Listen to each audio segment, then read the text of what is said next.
أعوذ بالله من الشيطان الرجيم بسم الله الرحمن الرحيم. Today we will talk about the magnetic properties, especially the magnetic properties in nanomaterials. This topic has been taken from the course outline of nanophysics and technology, having the course code of PHY445.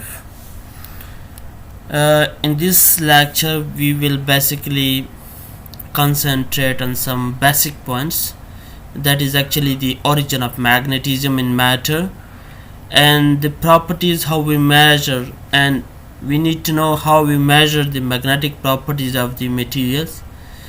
So what are the atomic origin or atomic reason for magnetism, and how are magnetic material classified, based on the magnetic origin of material, how the materials are classified, magnetic materials are classified, and the material that has been used for magnetic storage is also a part of this lecture. If we look toward the magnetism in general, then there are several types of magnetism. If we consider all matters, because all matters consist of atoms, and atoms are atoms is the made from the in atom there is a nucleus having proton and neutron, and electron are revolving around the nucleus. So both proton inside the nucleus and electron revolving around the nucleus are charged particles. So we have diamagnetism that is present in all matter, in all type of material. The diamagnetic property is present. If we look toward the some special magnetic property of the material, that is arising out of atomic magnetic moments, that is actually the spin magnetic moments. It might be spin is the combination of spin and orbital magnetic moment. Normally if there are unpaired electron present in an atoms, so whenever an electron is revolving any charged particle, when it is moving, there is magnetic effect associated with that particular charged particles. So in case of spin, if one is moving clockwise and another is moving anti-clockwise, so they cancel the effect of each other. But if we have unpaired electron in an atom, so that will lead to the permanent magnetic moments. So this permanent magnetic moment arises from both the orbital magnetic moments and the spin magnetic moment, giving rise a net magnetic moment. So that type of materials are called as some particular materials which are further classified based on their some other properties, but anyhow these materials have permanent magnetic moments. Looking forward to the understanding of this material, in some cases the interaction between the individual magnetic moments, or what you call as atomic moment, is not so strong. The interaction between the atomic moments in some material, this permanent magnetic moment material, is not so strong, and that is why this material are called as a paramagnetic material, as called as Curie paramagnetism. But in some cases the interaction between atomic magnetic moment is strong enough and they are coupled with each other. They are interacting with each other and are coupled with each other, interact with each other. So that leads to a special type of magnetism in material that are based on their magnetic moment. They are further classified into ferromagnetism, ferrimagnetism, anti-ferromagnetism. On the right side of this sketch, we have some of the magnetic properties that are arised from the band structure of matter, arising out of band structure of metals. So this is some other property that is actually not discussed in earlier classes, but anyhow that is also a part from the magnetism. So in this case we will discuss the polyspin paramagnetism, band ferromagnetism, and band antiferromagnetism. So basically in this lecture we want to understand the atomic origin of magnetism and the classification of magnetic material based on their magnetic moment or magnetic properties. So what we know from the magnetism and what is magnetic properties actually. So magnetic properties actually are virtually universal. If we see, magnetic fields have been found at the scale of galaxies and clusters at very large scales.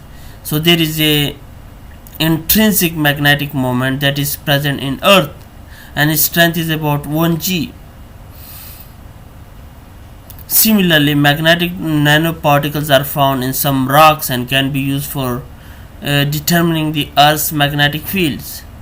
Some bacteria, when it is diagnosed, where it is characterized, it has been nanometer sized magnet which is used for alignment with the Earth magnetic moments.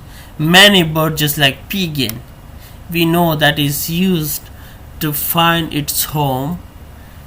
If you live it very far from homes, because God has gifted a property to it that it has some cluster of nanoparticle and it can align in a particular directions, and it is normally present in their back area, which help them with their homing ability.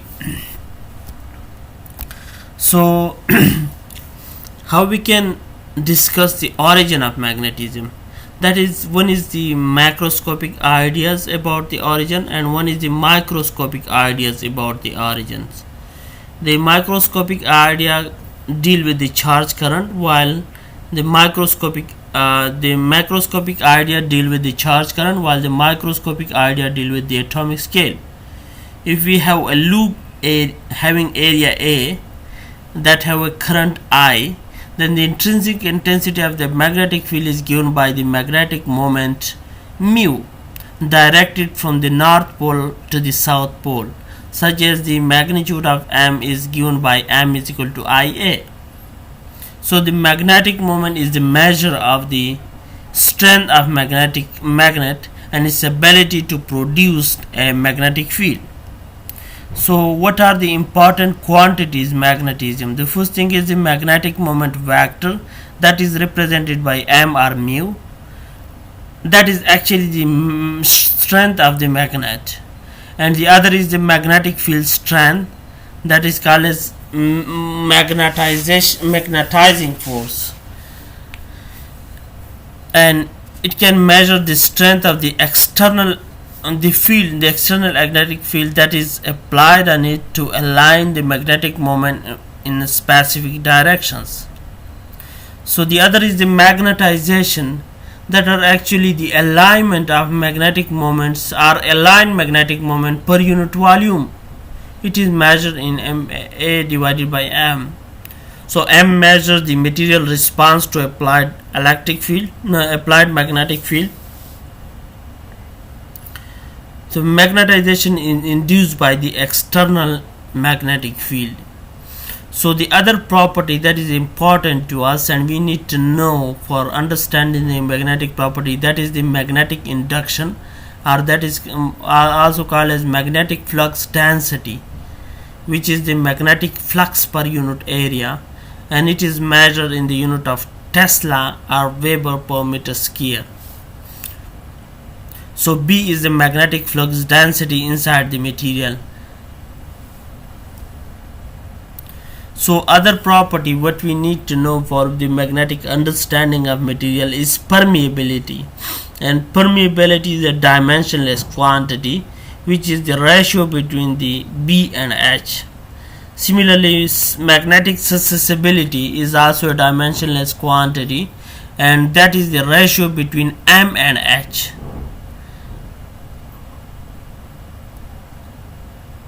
sometime we can use XV, that is used to emphasize that the quantity is per unit volume, or XM, that is mass accessibility, or molar X capital M molar accessibility are used, and accessibility is a better quantity compared to permeability to get a feel and physical picture of the type of magnetism involved. The other property what we need to know for the understanding of magnetic material is the magnetic anisotropy. And anisotropy is actually the various direction the various direction in the crystal are non-equivalent with respect to magnetization, and this implies that M may not be in the same direction of the applied field.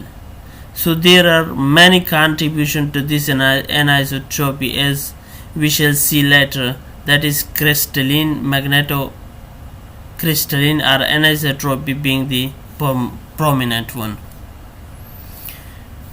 So coming back toward the microscopic origin of the magnetism, we need to know that the earlier definition what we had studied was about the macroscopic understanding of magnetic property.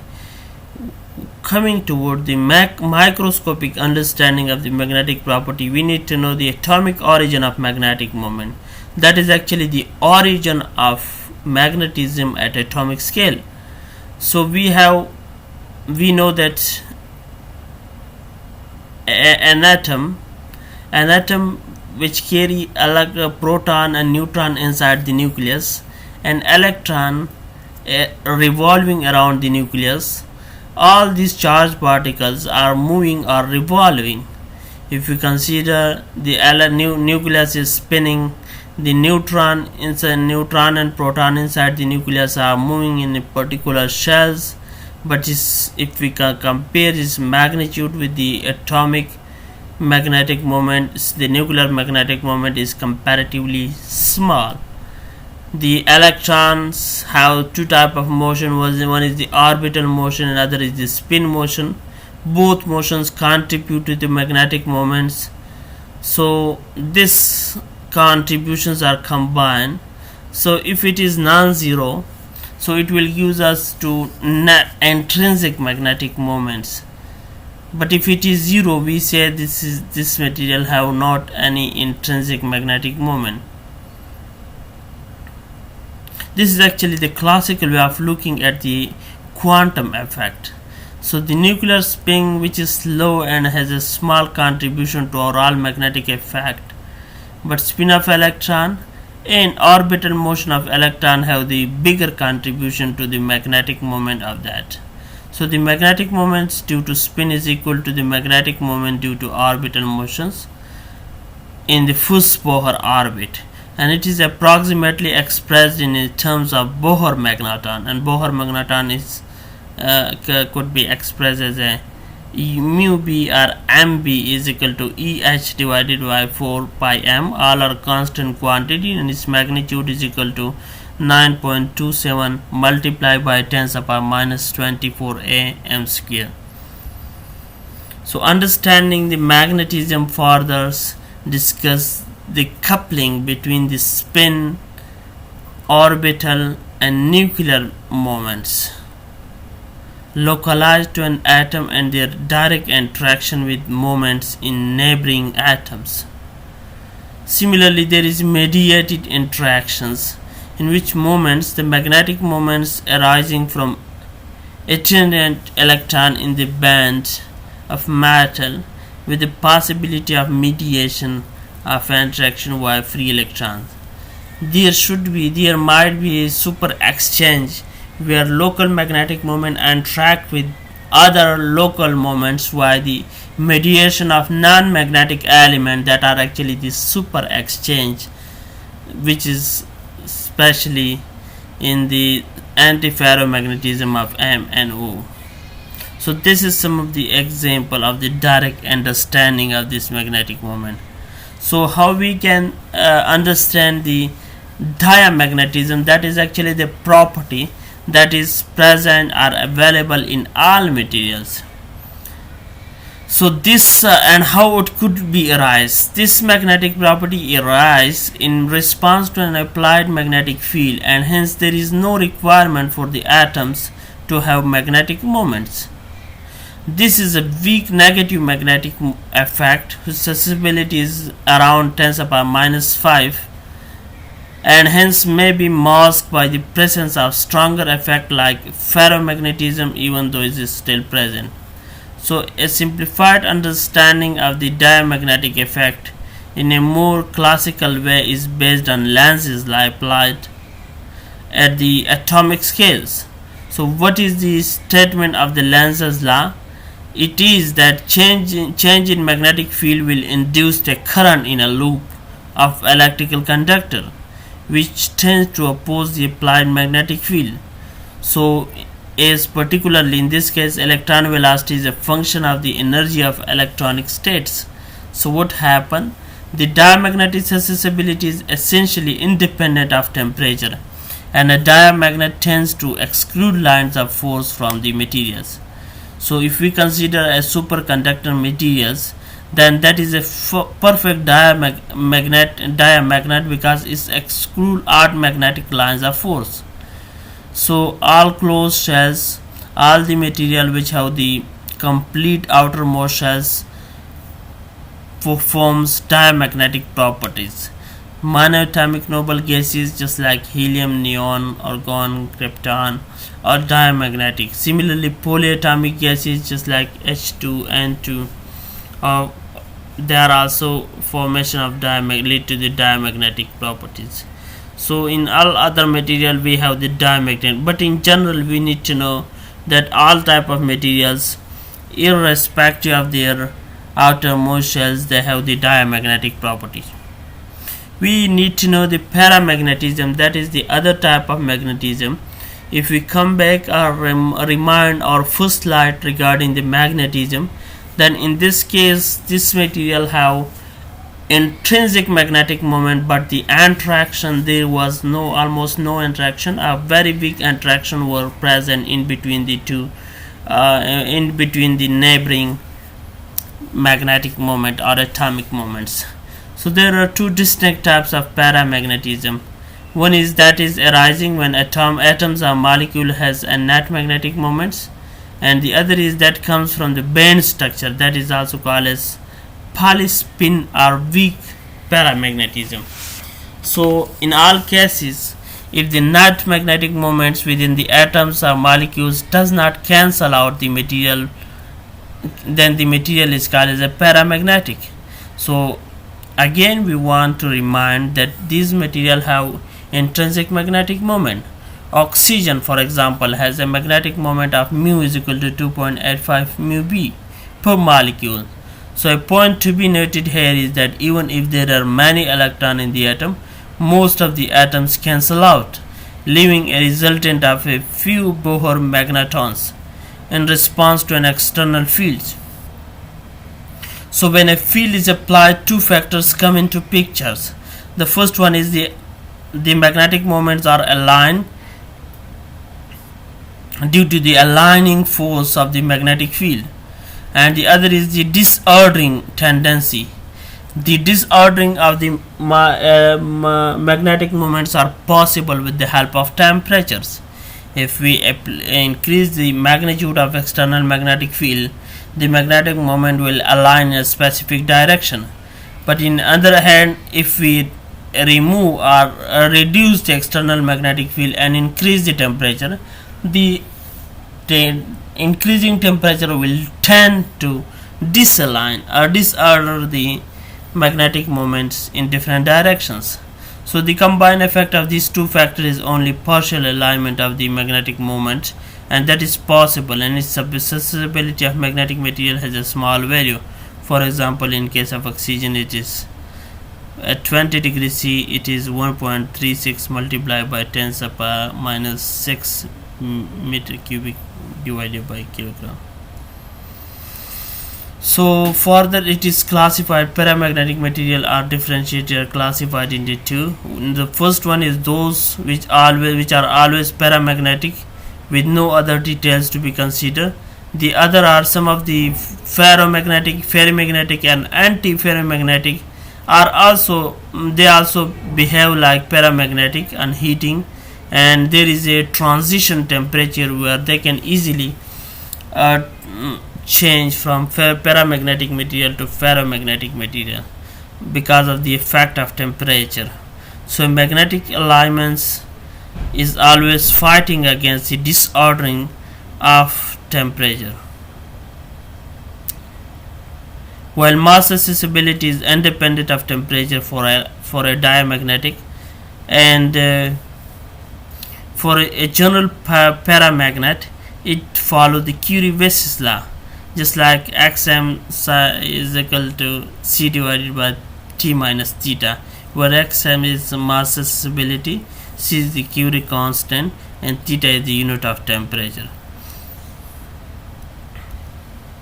So this is some of the relationship for the diamagnetic material, paramagnetic material, and Curie-Weiss law and Q law, how it adopts the Curie law, and the curve is drawn between the temperature and the mass accessibility Sm. So how we can say we have positive and negative value for different type of material. The value of theta is drawn straight vertical with a dotted line representing this particular value.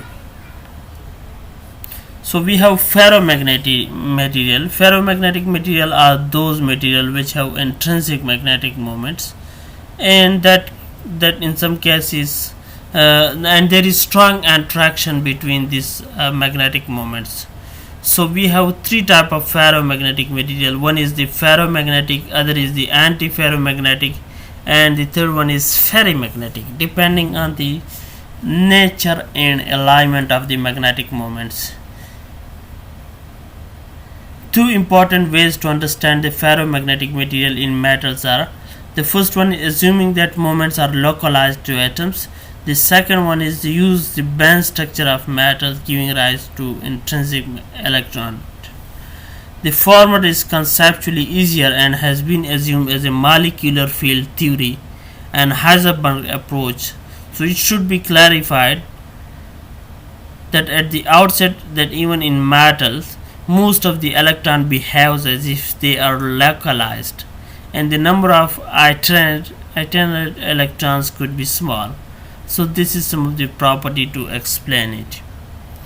So how the magnetic property vary with the temperature and external magnetic field, or we need to know one of the property of the permanent permanent magnetic material, that is called as a hysteresis loop. So that is actually important parameter marked at the curve, that is actually the saturation induction. We have retentivity and corrosivity Hc. Corrosivity of image plots are intrinsic corrosivity. So we have saturation magnetization, that is a structure insensitive property, while corrosivity is a structure sensitive property. So in permanent magnets, application of high corrosivity value is usually desired. So another quantity marked in this figure is the permeability, that is maximum at an initial, or permeability is actually the measure of the slope of the line from the origin to the point. So this is the hysteresis loop, that by changing the direction of magnetization or the direction of external field H, the magnetization is also changed after some after getting saturation magnetization. The magnetic moment may align in different direction by changing the direction of external magnetic field. So this is actually the alignment and the domain wall rotation and domain wall motion that leads to the alignment of domain, leading to a magnetization of the sample. So that is due to the professional alignment of domains can be brought about by an external magnetic field. So during magnetization, the domains oriented favorably along the field direction grow at the expense of unfavorable oriented domains. So this may be caused by domain wall motion or domain wall rotations. but anyhow both of them leads to the rotation of spin is opposed by the increase in anisotropy energy. So this rotation, during this rotation all spin need to be parallel to one another, and the actual picture may be a little complicated.